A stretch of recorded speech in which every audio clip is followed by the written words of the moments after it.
All right, let's get started. We've got a good session today. It'll be a quick one, just 30 minutes, maybe a minute or two less, if we can, to give you some time back. But we have a fantastic session planned for you today. We've got a really special guest from ProviderTrust as well. So a couple of housekeeping things before we get rolling. We are active chat users on the Zoom platform. So if you have a question, just want to know a little bit more, or say, hey, we go back to that slide, or whatever it might be as we go through the presentation, please let us know in the chat. We'd love to engage and love to hear from you. We typically have about 100, anywhere between 100 to 300 folks join. And so please know that we read all this stuff to you on these sessions. So if you have a question, feel free to reach out. You will get a copy of the slides and a copy of the recording shortly following the session today. So you will have all the information that we share today, you will get from us in an email. Just be on the lookout for it. And then the last thing is, before we get kicked off, is gosh, I just forgot. Oh, I was going to say I forgot my train of thought there. But this is good for CEUs as well. So you will get all the CEU information shortly following this session. And with that, we will get started today because we've got a really critical topic to cover. Our presenters today, if you've been to a ProviderTrust webinar before, you've probably heard of me. I typically am our MC and get us kicked off. But my name is Dave. Good to meet you if I haven't met you before. I'm our Director of Marketing, and we have Coriellen Johnson joining us today as well, who's our practice leader in the vendor operations side of what we do. And so much of what we talk about today has to deal with vendors and subcontractors and the risk involved in those populations as it relates to our business and business units, that we wanted to bring in the person who spends the most time talking, listening to, and dealing with that data, those populations, and understanding how to best manage, and really has a good grasp of what the risk is. So we're excited to have Coriellen join us today. The topic, we've got vendor and subcontractor risk and compliance that we will go through today. If you've been with us for a couple of months now, you know that we have we've been going through a bit of a series in going population by population and understanding the risk associated with those. So last month we took a really close look at referring and ordering physician populations. A month prior, we were looking at licenses and credentials. And 2 months prior to that, we were looking at employees and volunteers as it relates to exclusions. And so we're going populations, and this is the next installment of it. It's looking at vendors and subcontractors and understanding the risk. I've got 2 slides, if this is your first webinar with ProviderTrust, that tell you a little bit about who we are and what we do. We're ProviderTrust. We're a healthcare and data company. We're based in Nashville, Tennessee. We publish a lot of content for free that help HR and compliance officers better navigate their risk, their populations, and their operations. We believe deeply at ProviderTrust that a smarter healthcare makes a safer healthcare. And what that means very tactically in what we do is everything from license verifications to exclusion monitoring. We try to deliver just complete compliance and eligibility monitoring in one platform to make it really easy to manage risk, populations, and compliance. We believe that the role that we play in healthcare is if we can make compliance and HR just a little bit better, we can make healthcare a lot safer for everyone, a lot more equitable for everyone as well. That's where we fit the ecosystem. So without further ado, here's what we're going to cover today. We're going to go through supply chain, vendor, subcontractor, fraud and risk, what we see, what we hear in the market, COVID-19 impacts. We'll go through just an example of what we saw early on. We've now been watching the nuance in supply chain and vendor populations for about a year now, and how COVID-19 has impacted some of our clients' operations. And so we'll shed some light on that. Just overall, vendor compliance 101. What does the law say? What do we need to do? What are we accountable for? Where's our risk as it relates to that population? Vendor and supply chain challenges. What do we hear from health systems that look a lot like you, and how they are solving this today and the problems that typically occur, so we can be proactive in doing something about it. And then best practices, we try to make our sessions really actionable. So we hope to leave you here today with, here is what we can do today to leave you with something. So if you wanted to make a change this afternoon, you have a first step in mind. And so we'll spend some time just leaving you with a checklist. So Without further ado, let's dig in and get started. Supply chain fraud and risk and what we see. So we're going to start 40,000 feet high today, and then get lower and lower to tactical vendor monitoring and risk exposure to understand how do we do this better. Making healthcare risk a reality. 1 in 5, this is macroeconomic data, but 1 in 5 organizations currently cite vendors and suppliers as the source of their most disruptive external fraud. So we spend a ton of time looking at healthcare organizations and not just identifying fraud, but understanding the broader impacts of fraud and what that creates all through the operational chain. And the key word in this is disruptive external fraud. Is what we've seen is with vendor fraud and some of the things that have occurred in the healthcare clients that we work with. When that happens, it creates a major disruption in the supply chain, often preventing critical needs from being fulfilled. Whether that's in an emergency room to administrative tasks or whatever it might be, and it becomes disruptive to the organization. And so as it relates to just the total cost of this in the industry is, according to the National Healthcare Anti-Fraud Association, healthcare fraud costs taxpayers about $68 billion annually.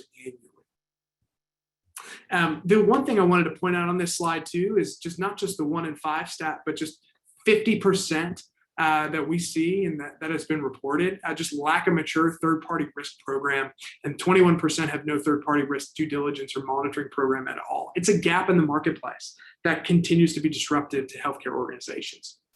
What does vendor fraud look like? Again, at a 40,000 foot level, and it can look like a couple of different things, right? These are just examples, but some of the things we most commonly see in our interactions with our clients: breach of contract, kickback schemes, false claims, excluded individuals, entities, owners, and employees are some of the ways in which that vendor fraud materializes as healthcare organizations are really dealing with this. And ultimately, some of what we do and some of what we see in another example of how vendor fraud materializes is what we call hiding behind the corporate veil. And so there's a couple of quotes on the side from the Department of Justice. But this is a commonplace instance that we see all the time: is fraudulent corporations or shell companies through which a lot of fraudulent billing is actually conducted in healthcare.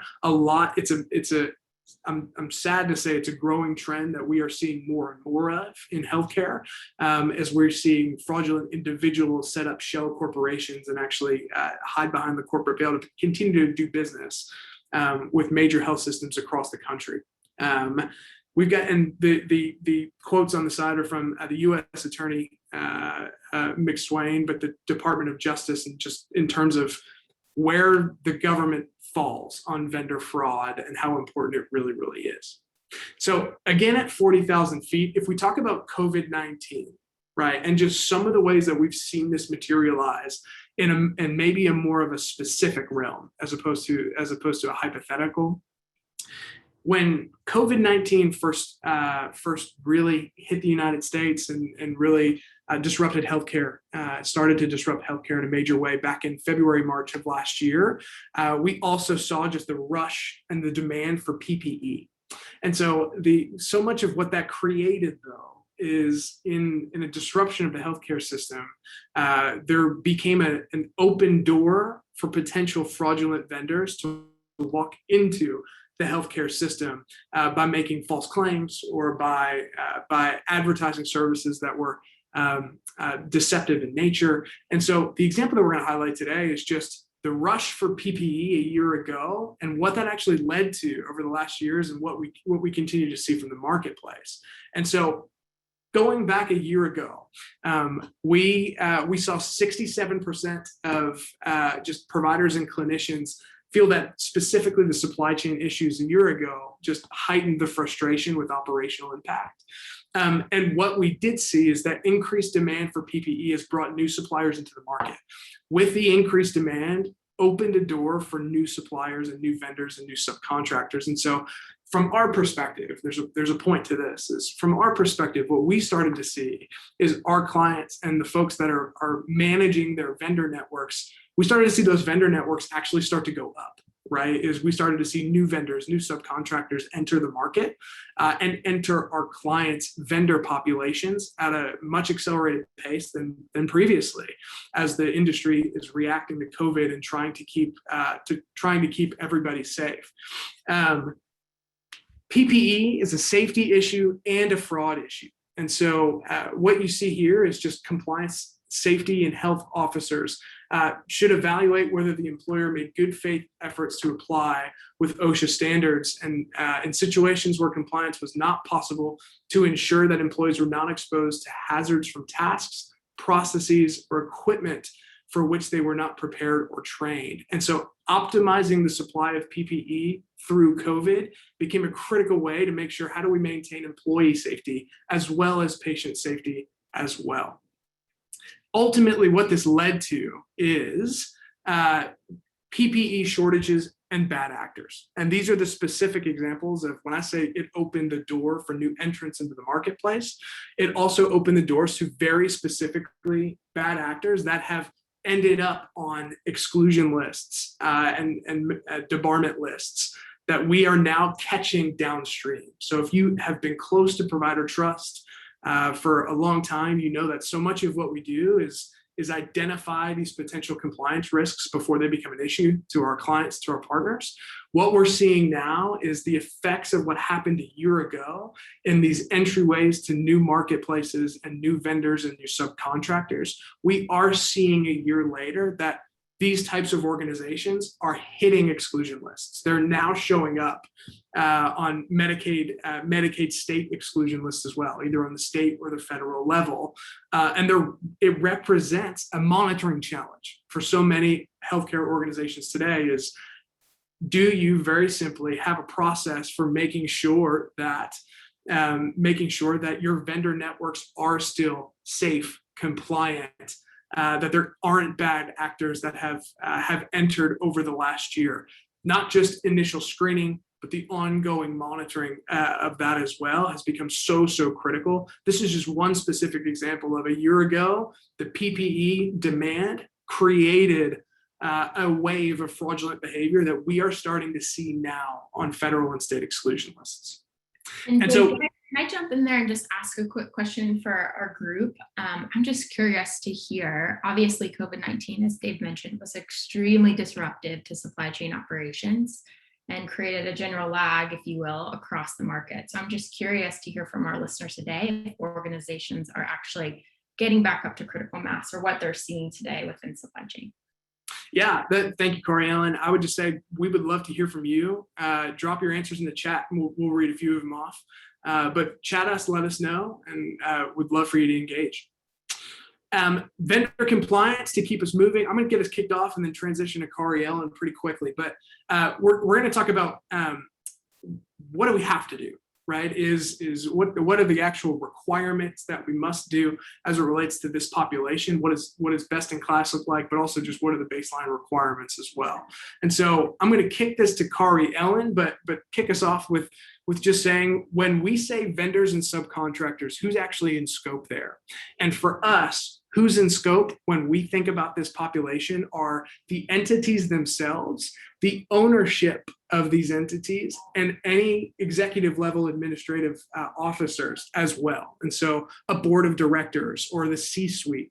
When we think vendor, all of that is encompassing in terms of, do we have a holistic process to make sure that there isn't fraud that has come in through that open doorway, right? And so, with that scope in mind, Corey Ellen, would you take us through this?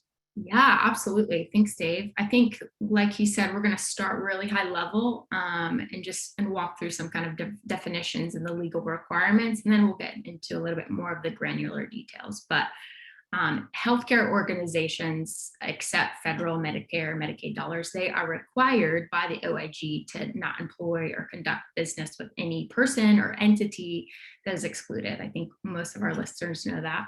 But healthcare organizations are also required to monitor at least monthly any individual or entity they conduct business with. And this includes owners, as Dave had mentioned, and they define owners in the special bulletin you'll see below, is defined as anyone that owns 5% that business. So a vendor is defined as any entity that receives federal healthcare dollars directly or indirectly. So therefore, every vendor that a healthcare organization does business with must be monitored according to the law. And so I think most healthcare organizations require their vendors through their contracts to not employ excluded parties in an attempt to sift kind of that risk contractually. So I would say what we're seeing kind of an industry trend is that OIG has really ramped up its efforts to curb fraud, and there has been an increase in fines associated with owners of businesses who are excluded from providing services within healthcare organizations. An example of the most recent one is American Toxicology Labs. So this happened November 4th, 2020. It was a husband and a wife, Reagan Dube and Michael Dube, owned the company together. Michael happened to be excluded under a 2011 prior conviction. Together, he and his wife started a company actually in Johnson City, Tennessee, and Reagan was the majority owner and worked within several healthcare organizations until it was discovered later by Virginia officials that Michael was also an owner. So the resulting charges and conviction was, over $9 million in charges and permanent exclusions for both Reagan and Michael. One thing before we jump to the next slide too, the one thing I wanted to make sure we have given this away on every webinar. We're going to do it with this one as well. There's a hyperlink here, which is this OIG Special Advisory Bulletin. That's the most recent guidance from the OIG on these types of populations. And so we referenced this explicitly last month's session around referring, ordering, and prescribing physicians. There is included in that very same bulletin, that very same guidance, explicit guidance around vendors and owners and admins as well. That's absolutely at the primary source. And so as much as we love to be the news for y'all and to give you our take on what we see in the market too, we also absolutely recommend going right to the OIG's guidance to say, what does it say specifically, rather than just, take ProviderTrust word for it. We hope that you trust us, and we're certainly doing our best, but go right to the primary source. That link will be sent to everybody who's attending live today, just to make sure you have the current guidance. It references what to do with these populations, specifically on what frequency. So just wanted to make sure y'all knew that that was coming as well, along with the slides of the recording today. Perfect. Thanks, Dave. Contractual obligations. I think healthcare, as we know, requirements are always increasing, especially with the adoption of telehealth, which only furthers the importance of really identifying contractual ownership and obligations related to that. And so the OIG, as I mentioned before, recommends that to determine which person should be screened, the provider should kind of review each job category or contractual relationship to determine whether the item or service being provided is directly or indirectly, in whole or in part, payable by a federal healthcare program. But I feel the pain of our listeners, because I think there's been a wide range and discrepancy in the consistency on what to screen, what not to screen as it relates to vendors. We, for sure, here at ProviderTrust have seen that. And so it creates a little bit of confusion when we're starting to think about, okay, what is actually required and what's important to report on, right?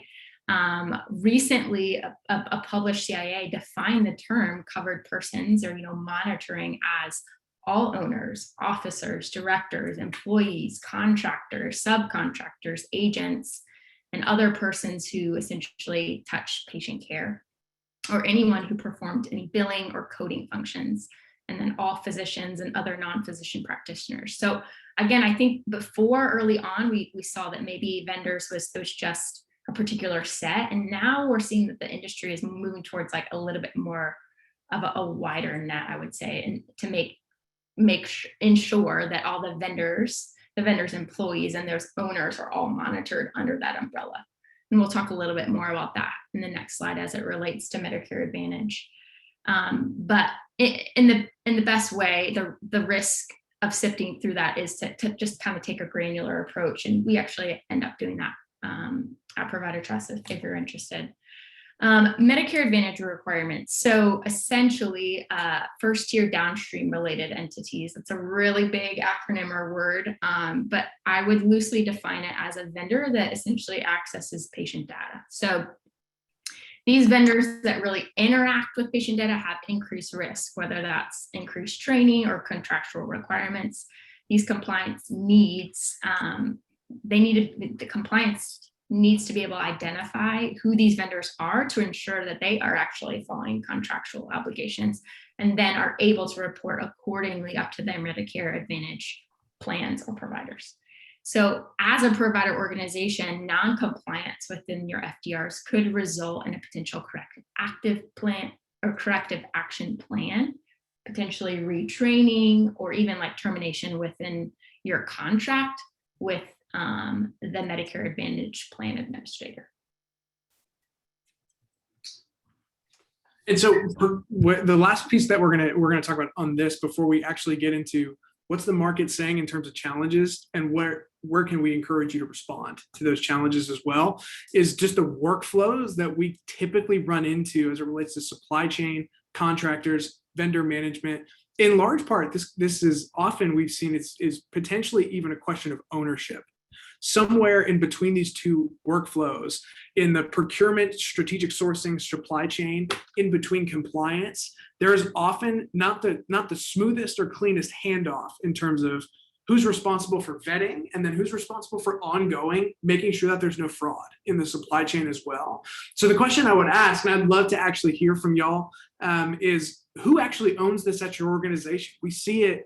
You know, we've got a saying at ProviderTrust, if you've seen one healthcare organization, you've seen one.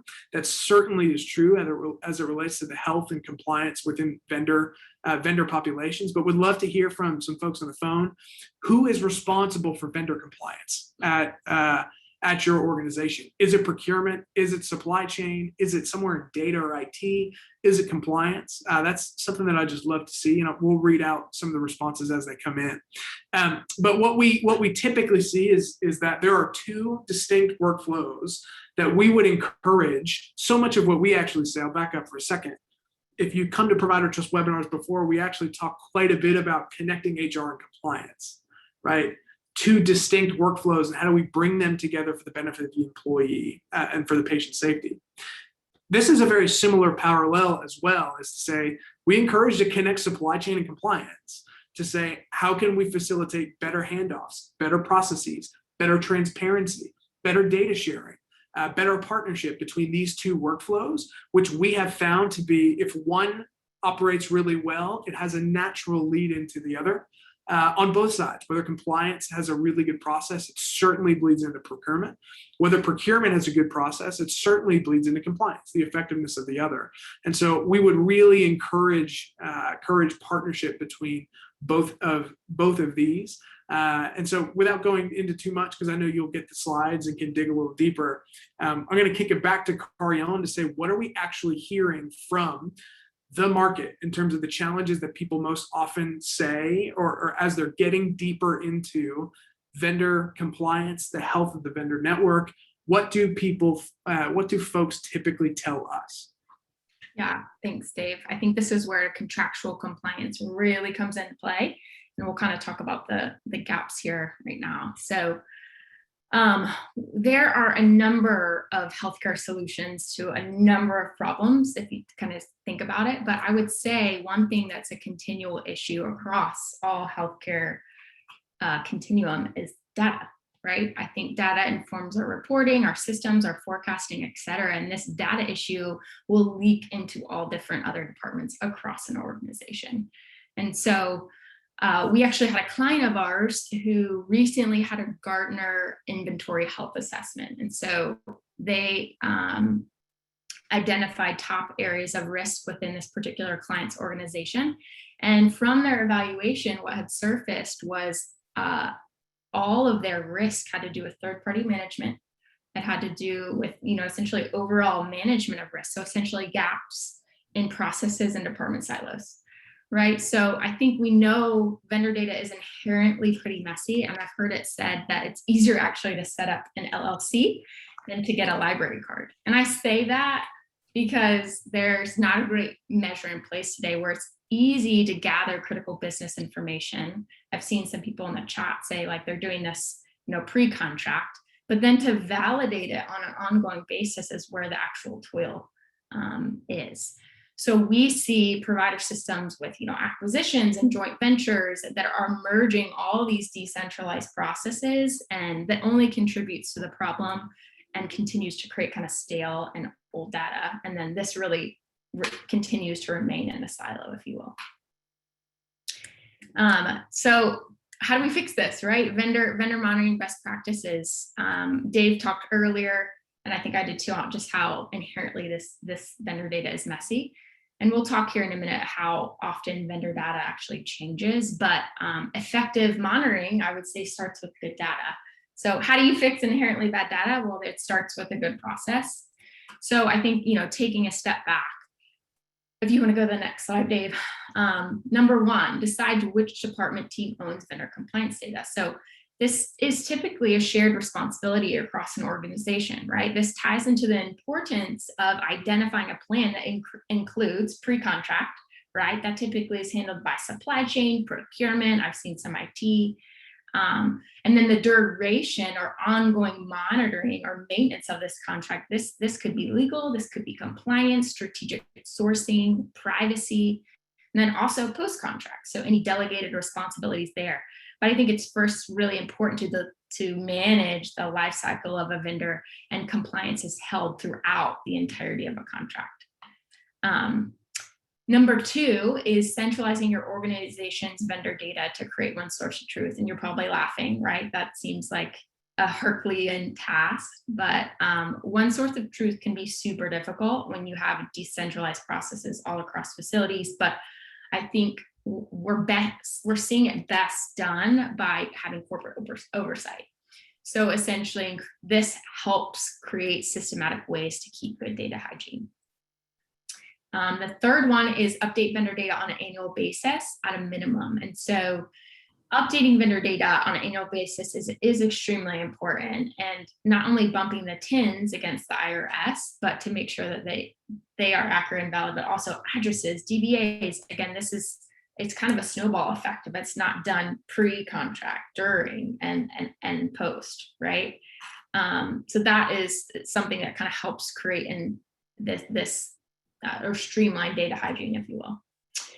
Number four is collect ownership attestations and identifying owner data. So this is really difficult to do. And this is needed to stay in accordance with Medicare requirements, but just to make sure that no vendor and no vendor owner is operated or excluded by an individual or entity. So again, this is really difficult to capture without vendor participation. And number five, last but not least, collect documentation of vendor employee monitoring per contract requirement. So this is a good one because it actually benefits the supplier. So we have the supplier in mind. The supplier is always looking for better ways to preserve their relationship with their current partnership. They want to ensure that the supplier's contract is not breached, which then creates a better partnership for you. So you have the supplier in mind, but it's also a mutually beneficial to the provider org as well. So finding a solution, right? So we typically ask our clients here at ProviderTrust, don't you think it's ironic that you have to pay for the monitoring that you do business with, like pay for the monitoring with the vendors you do business with, right? So we flipped the script a little bit and created a highly customizable platform. Because as Dave said, we have a saying here, if you've seen one healthcare organization, you've seen one, but it helps onboard, it helps monitor, and it helps manage your vendor population. So we're ensuring compliance, we're mitigating risk, we're streamlining data integrity, and helping ultimately reduce your costs, right? So we on the back end are collecting and validating difficult information provided by the vendors to help mitigate this risk, so bad actors cannot take advantage of compliance program vulnerabilities.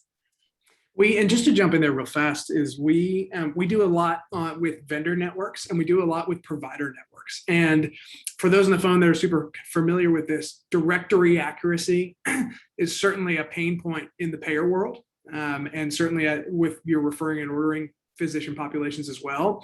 It's a big one because it is hard to maintain an accurate provider directory. We hear terms like blockchain and geospatial analysis and all that kind of stuff being thrown around as it relates to directory accuracy.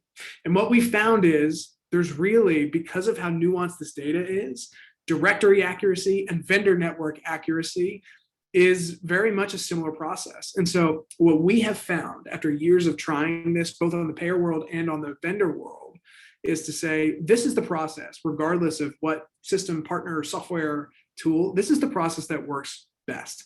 Is to say, if you have folks enroll and give you their data, and then you monitor and hold accountable vendors that actually give you their data, how do you update that? How do you push out reporting on it? This is the process that works the best. And certainly it's a challenge to figure out now, how do you do that either internally or externally, and how do you find a good partner that can manage this? But vendor data there are so many gaps and so many holes in it that this is what we found has been really the only way to make sure that you've got a complete picture of your vendor network to ensure without a shadow of a doubt that there's no fraud. And so the one thing that we'll leave you with today is we always close these with just a free non-committal offer. We do this all the time. We do vendor data integrity scrubs just to give you a starting place. There are so many folks on the phone, especially those that work in compliance and maybe don't touch this population directly, that say, I'm not actually sure how good my data is, right? And I don't know where to start. We do this all the time, absolutely no cost. If you're interested, we sign an NDA, take a data file from you, just an Excel of your vendors. We actually scrub it, and just to say how good or how complete is your data as a starting point. If that is something you're interested in, this is just an example, right, of one we did for a client. Is they sent us about 7,000 records just in an Excel spreadsheet, and overall we found their data integrity to be about 54%. That is very common, very typical for what we typically see in terms of vendor data completeness. So if that's something you're interested in, it's no cost at all. It's just a spreadsheet. We're happy to sign an NDA on it to give you a starting place of what to manage. So for sure, we'll send that in the slides as well. If you're interested in it, be happy to partner with you in that way. As we close out today, just would encourage you all to just be safe, be well. Thank you so much for spending 30 minutes with us on a Wednesday. Hope you have a great rest of the day, a great rest of the week. As always, I dropped this in the chat, but we publish a ton of content all for free on ProviderTrust.com. Just go to ProviderTrust.com/resources, and we literally publish about a new piece of content every single day. So every day you go, there is something new there. There's a ton on FDRs, a ton on vendors. There's a vendor monitoring checklist as well. That is also a fantastic place to start as you're starting to do some due diligence internally. So would recommend that as a good starting place. And with that, we'll close out today. Good. Thank you again for joining. Thanks, Kari Ellen, for jumping on. Yeah, thanks for having me, Dave. Absolutely. And enjoy the rest of your Wednesday.